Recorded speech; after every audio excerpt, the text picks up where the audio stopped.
নমস্কার, কবিতায় কথা বলিতে আমি সুশান্ত। আজ পরিবেশন করছি কবি নীরেন্দ্রনাথ চক্রবর্তীর লেখা বাতাসি।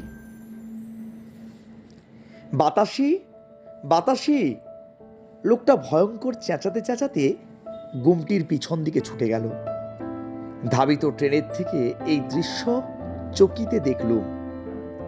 কে বাতাসি? জোয়ান লোকটা অত ভয়ঙ্কর ভাবে তাকে ডাকে কেন? কেন হাওয়ার ভিতরে বাবরি চুল উড়িয়ে পাগলের মতো বাতাসি বাতাসি বলে ছুটে যায়?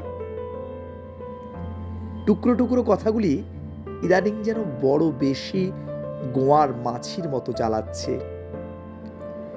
কে যেন কাকে বাসের ভিতরে বলেছিল, ভাবতে হবে না, এবারে দুদ্দার করে হেমাঙ্গ ভীষণভাবে উঠে যাবে, দেখে নিস। কে হেমাঙ্গ? কে জানে এখন সত্যি দুদ্দার করে সে কোথাও উঠে যাচ্ছে কিনা। কিংবা সেই ছেলেটা যে ট্রাম স্টপে দাঁড়িয়ে পাশের মেয়েটাকে অদ্ভুত কঠিন স্বরে বলেছিল, চুপ করো, সেই রকম শাস্তি দেবো আবার।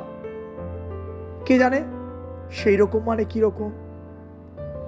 আমি ভেবে যাচ্ছি, ক্রমাগত ভেবে যাচ্ছি, তবু গল্পের সবটা যেন নাগালে পাচ্ছি না। গল্পের সবটা আমি নাগালে পাবো না।